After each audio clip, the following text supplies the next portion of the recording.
Hey guys, my name is JessiMew, and welcome back to Adam's Quest. In the last episode, our tribe's patience finally paid off when a brand new dark little prince was born.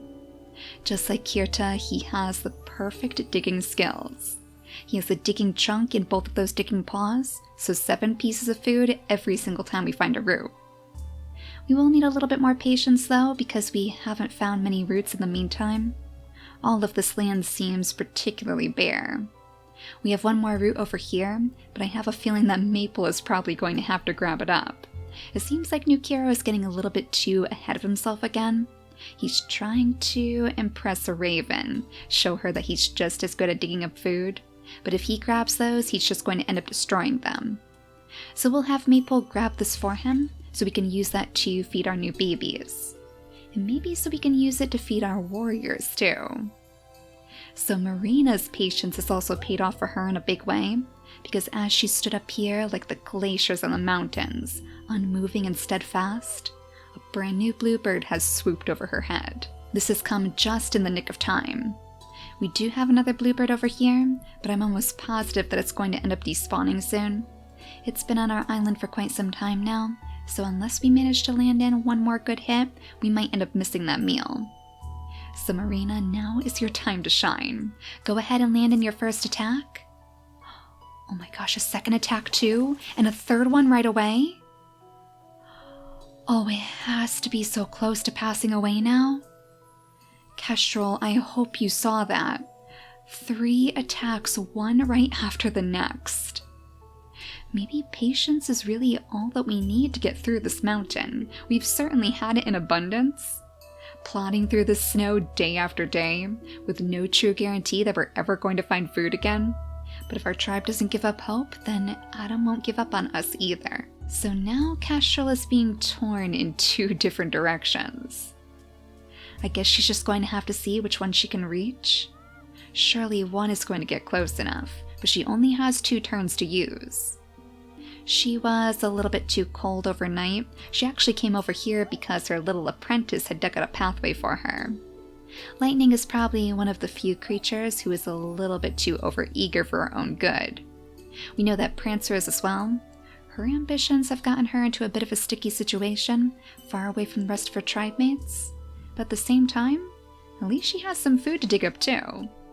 We have another root for her, 2 more pieces in the bag, and it must make her think that all of those risks she took really paid off for her. But she's still not satisfied yet. Not until she brings back a feast that could even rival our earth spirits.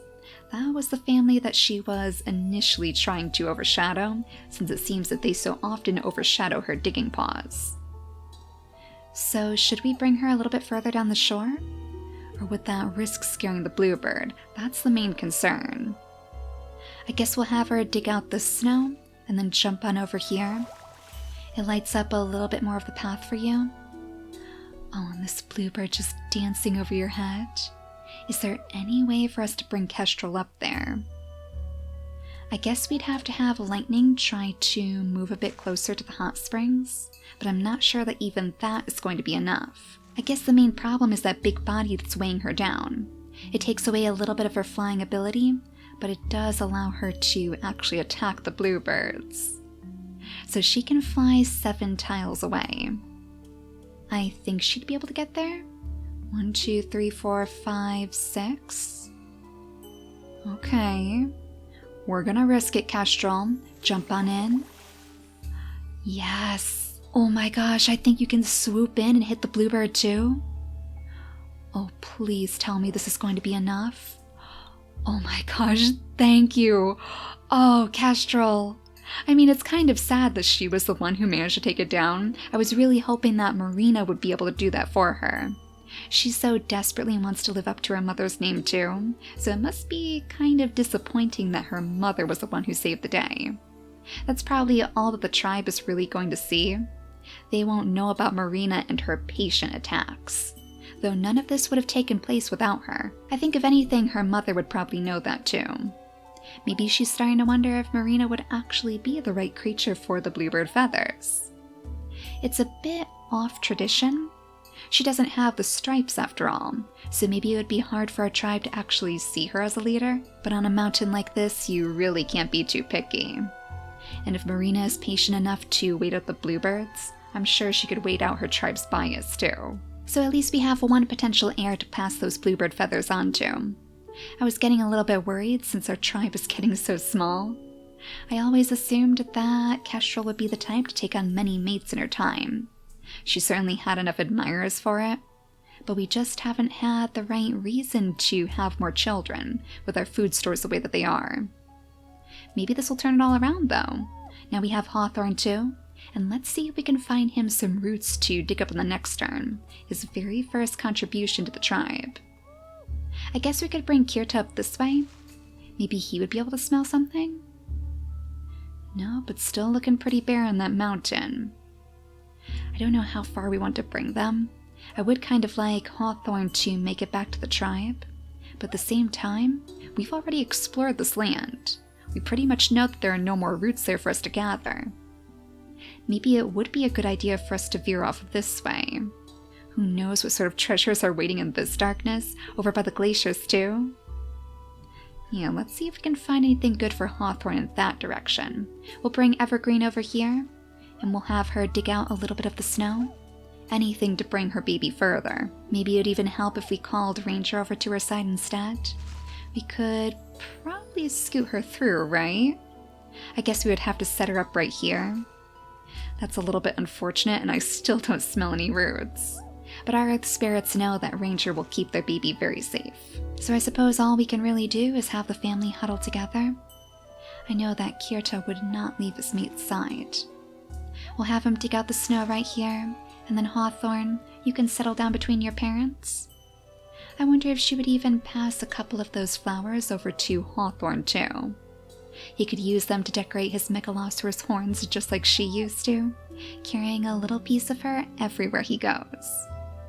I suppose at some point we should bring him back to Maple. She deserves to hear the news too, after all. Though the Earth spirits seem like they might be far apart, I'm sure she can feel that connection fading. The Earth spirits are bound together as if roots connect them through the soil, and when one is removed, all of them feel it. So maybe it would be a good idea to let her settle down in the hot springs for a little while. She is starting to feel cold anyways. We could maybe have Raven watch over her, because I have a feeling that Flurry would probably like to go see the ocean. She still has that shell that Raven gave her. She's been playing with it ever since she was a little baby, and she does feel that strange connection to the Bellin sisters as well. So with 3 more days remaining until the snow starts, maybe she would like to set herself up somewhere on the beaches. That way she can watch the storm roll in. I suppose we could have Jangle try to lead her down there. He does know a little bit about the beaches after all. This was where he once roamed with his sister, though I'm sure he would try to keep that very, very quiet. It's probably a secret that he's not at all proud of. Maybe he was even worried that their leader's misfortune with the bluebirds was all because of their terrible plan.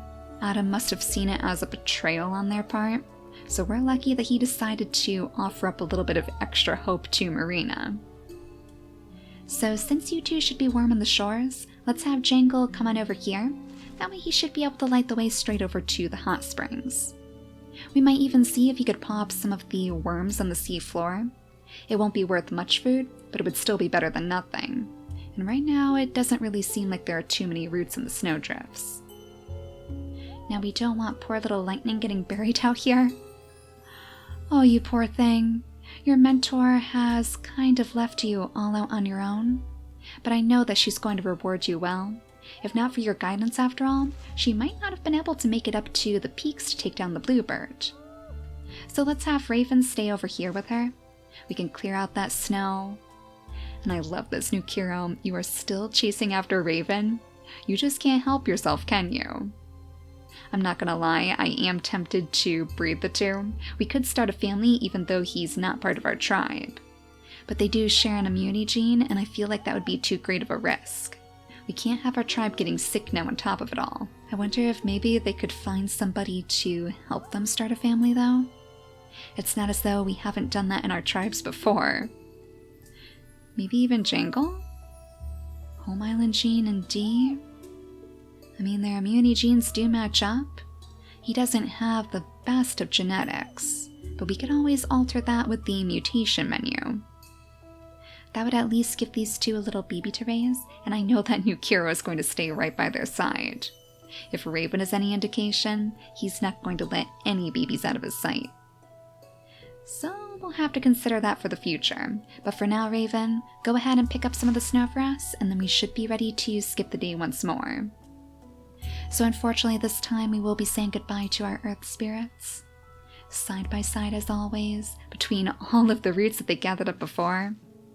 I feel like that's a pretty fitting place for them to pass away. Oh, we even have the clovers over here. That must really remind Hawthorne of his mother too. She always did make the most cozy nests over by the clover patches. So that's pretty fitting. I know a ranger melted the snow, but it's almost like that was a little gift from our Earth Mother. Now unfortunately, I still don't see any new roots out here. So we're going to have to do a little bit more searching. In fact, I don't see a single root at all. Unless I'm missing one. Sometimes they can be a little bit hard to spot between all of these bright snowdrifts. But I do see that the bluebird has disappeared. The oldest one at least. So it's a good thing that we managed to take down one of those feasts. That's going to feed us for at least 3 more days, now that our 2 earth spirits are gone. So let's have you wind your way up toward the clovers. We'll go into our smelling vision and sniff deep into the snow. See if you two can find anything at all. There's flowers up here, leading you around the dark side of the mountain. Would he take that as a sign from his mother too? For now, let's have him dig out a little clearing for a ranger. That way she can try to get deeper into the snow. He knows that she would be much better at melting it. Oh, excellent, and there's a root. So on the next turn, you should be able to grab that for us for sure. Is he going to be all grown up? No, he has a couple more days. Actually, is he going to be grown up on the day of the storm? Ooh, I wonder how that's going to affect his story. Do you think there's any connection there? Oh no, and Flurry. Your cold resistance is so terrible that you're actually not warm enough over here on the beaches. Thankfully, Jangle was just fine, so we should still be able to move you toward the hot springs. Oh, just 1 more turn to go? Well, you should be okay on this turn. Usually it takes a little bit longer for our creatures to start freezing anyways. You could sniff around for us, though. This is actually very similar to the pathway that her father took, back when he received his vision of all of the roots over by the Whale Island ports. I vaguely remember him making his pathway down the shore too. I think that was even how he met New Kiro. So maybe you are feeling a connection with Sunrise at this moment, as he guides you still towards survival. And speaking of which, I guess we'd best bring our little birds back to solid ground. I mean, to be honest, I almost want to have somebody stationed up here permanently. It would be pretty difficult for us to get up to the peaks otherwise, and if this is where our bluebirds are going to spawn, we better make sure that Marina can get up here in an instant, otherwise it's way too hard for us to track them down. Do you think maybe Lightning would be up for the task? I mean, I hate to leave her up there, considering that she does house quite a bit of our strength. We need to make sure that she can get down easily too, but if anybody is going to stand guard like a sentinel, I feel like Lightning would be up for the task. So maybe we could have a raven guide her gently up the slopes. She would be able to light the way with her heat body, melting the snow around her. We could bring her up to the hot springs, I suppose, and she can clear out the snow right here. That should make it a little bit easier for Lightning to go through. She is slow too, so we have to keep that in mind. Maybe that just means that we need more heat bodies. Oh, and our poor little wanderer has lost sight of Raven. I think he must be asking Maple where she went. Maybe you could lead him straight up to the cliffs with her. We'll bring you around this way, and we'll see if New Kiro decides to follow you. Now I think Prancer is the last creature to move by the base of the mountain, and I don't think she's satisfied with those 2 meager little roots that she managed to find out here. So let's see if she can find anything else on her journey. We're still keeping her as close as possible to the beaches, because if she goes in any deeper, she runs the risk of getting completely smothered by the snow. But I wonder if maybe she is missing her family a little bit after all. Maybe hearing those calm ocean waves really soothes her. It reminds her not only of her brother, but also of her mother as well. Her entire family was known for their water-breathing skills, and she's actually the only oddball. Now you'd best swoop back down the slopes, Kestrel. We'll bring you down to the other hot spring. That way you can thank Lightning properly, and maybe promise to ferry her some food once in a while. I think we'll just have Marina stay up here for now. We'll have her dig out the snow all around her, creating a nice even space for Lightning to build her home. And then I guess we should be ready to skip the day once more. So with the passing of this night, that should then mark the final day of Kestrel as well. She's only going to have 1 day remaining on her lifespan.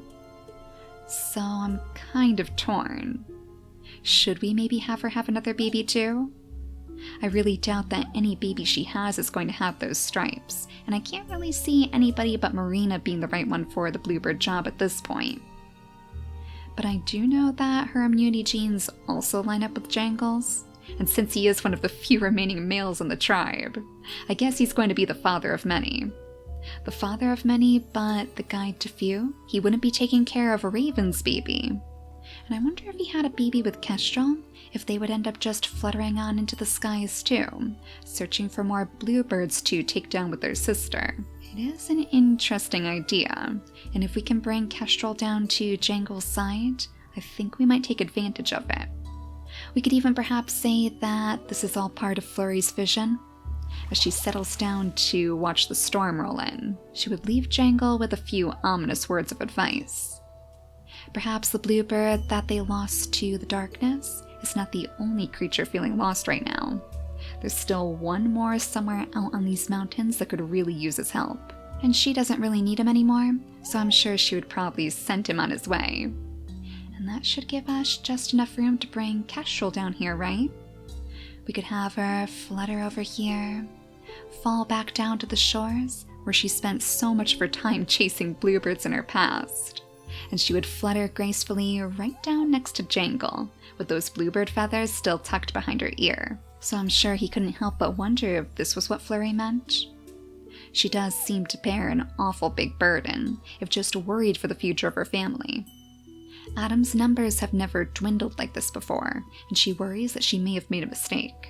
So as she is just about to pass, I guess her own baby can take her place. Assuming that we will be able to breed them at least, but with their perfect fertility, that shouldn't be too hard. So let's see if we can set up their mutation menus for some seriously healthy babies. Healthy and helpful too. We want to make sure that Jangle doesn't pass that medium body on, because that's going to make it very hard for us to continue fighting through this mountain. Maybe, in fact, we should probably place the medium tail into Kestrel's mutation menu. I definitely don't want to see them gaining that swimming tail instead. That's pretty much useless on her.